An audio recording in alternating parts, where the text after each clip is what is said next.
The BBC's recent remembrance broadcast should have been a moment focused on reflection, service, and honouring lives lost. Instead, it became the latest example of how the British media ecosystem bends itself into knots to protect the image of one royal, while ignoring the very norms they claim to care about. A simple slip calling Kate Middleton by the name she spent 20 years using somehow triggered a national uproar.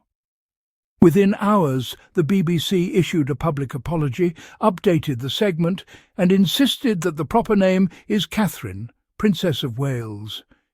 If that reaction felt unusually fast and strangely intense, that's because it was. The mistake itself was trivial, but the speed with which institutions scrambled to correct it tells a deeper story about how conditioned the media has become to appease royal loyalists. The same commentators who spent years saying titles don't define a person suddenly treated a harmless reference as if it endangered the monarchy. The energy behind the outrage wasn't about accuracy, it was about control. It was about reminding the public that certain royals must be protected at all costs, even when the facts don't align with the narrative. The irony is impossible to miss. Kate Middleton built her entire public identity on being informal and approachable. Long before she joined the royal family, she introduced herself as Kate. William called her Kate in interviews. Their engagement coverage used the name Kate. Newspapers, magazines, broadcasters, and even palace-adjacent sources referred to her as Kate Middleton for years without pushback. If the institution or the family had truly cared about correct usage, they would have said something at any point in that 2-decade timeline. They didn't. What changed now? Not Kate, not her history. What changed is the strategy. Royal supporters have shifted from presenting her as relatable to presenting her as untouchable. They want the full weight of the title Princess of Wales to do the heavy lifting. But rather than letting Kate herself define what that title means, they demand linguistic obedience from broadcasters, journalists, and the public. It's a shortcut, a way of crafting gravitas without earning it through action. That is the core contradiction they can't escape.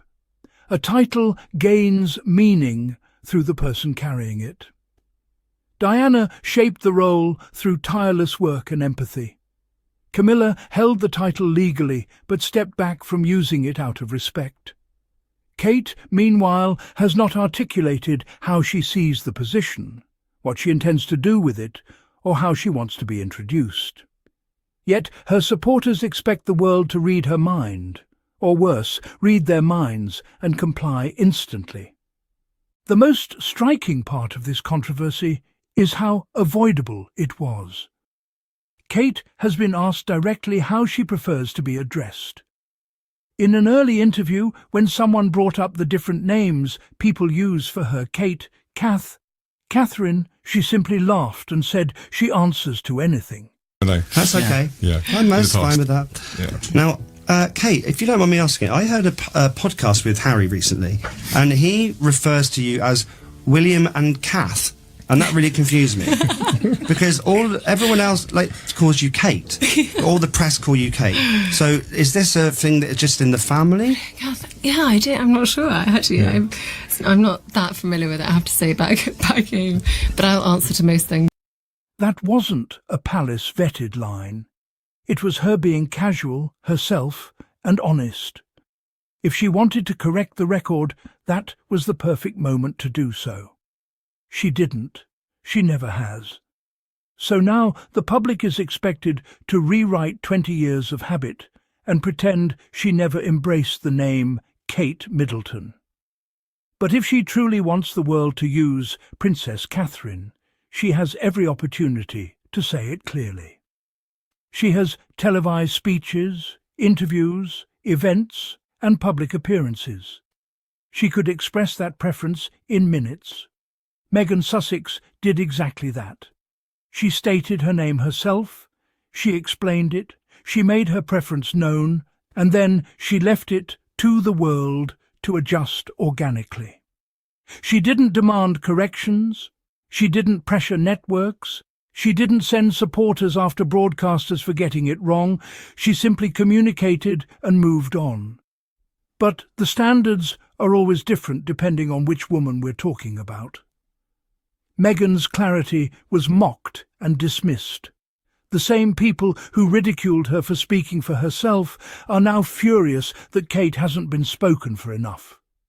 They want the BBC to anticipate a preference Kate has never expressed.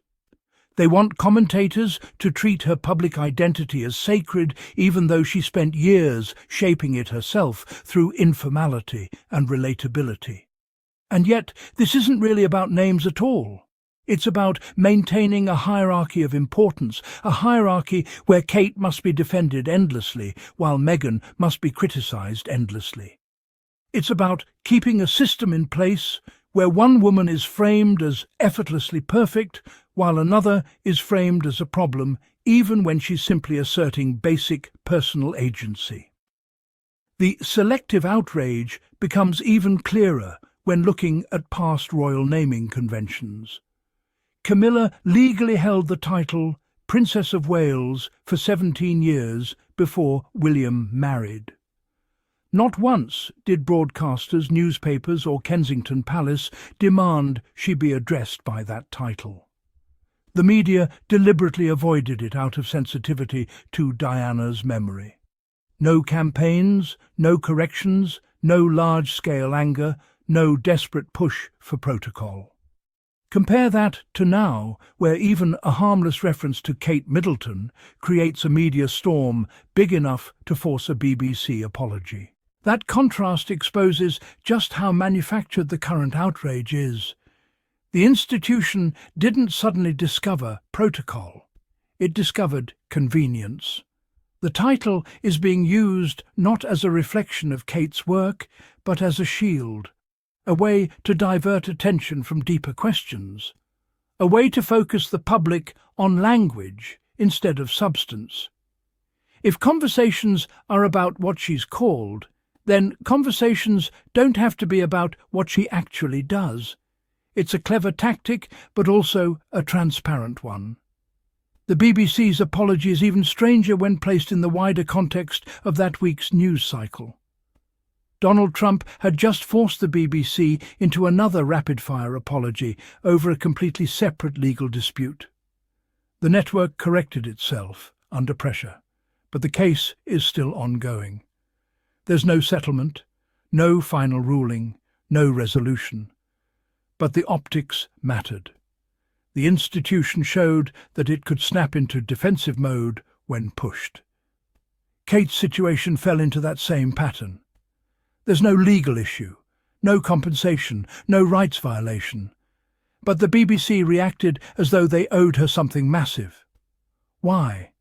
Because the royal family is publicly funded and politically fragile, and media institutions are trained to prioritise royal feelings. When powerful supporters rattle the cage, the BBC flinches. Meanwhile, Kate collects a different kind of compensation, not financial, but symbolic. She gets a press corps ready to treat a simple name slip as if it threatens national stability. She gets an institution that behaves as though she is owed deference, even when she hasn't communicated her own preferences. She gets layers of protection that other women in the family have never received, especially Meghan, who has been dragged through the mud for years for simply asserting her identity. Here's the truth that no one in the palace seems ready to confront. Clarity must come from Kate. If she prefers Catherine, Princess of Wales, she can say it clearly. If she truly wants the world to retire the name Kate Middleton, she can tell the world herself. She does not need commentators to speak on her behalf. She does not need royal loyalists to fight battles she never acknowledges.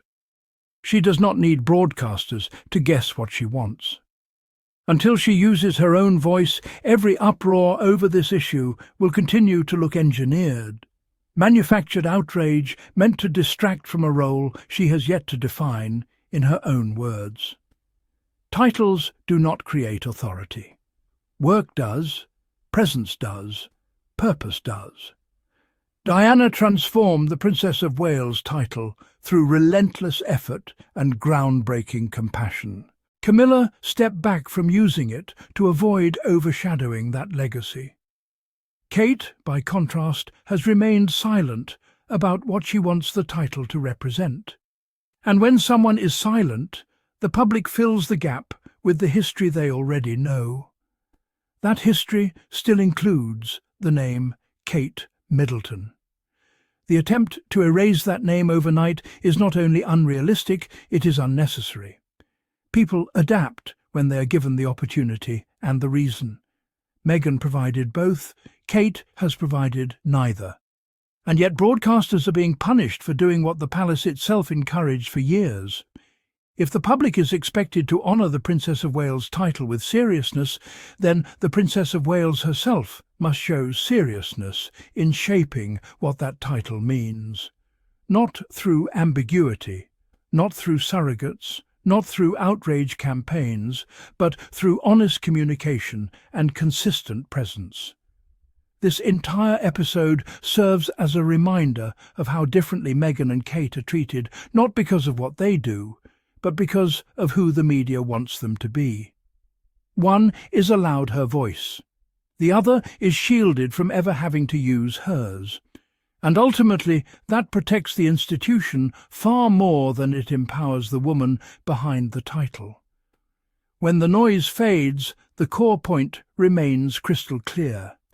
If Kate wants the world to call her Princess Catherine, she needs to say it herself. The public cannot be expected to correct a mistake the palace allowed for decades.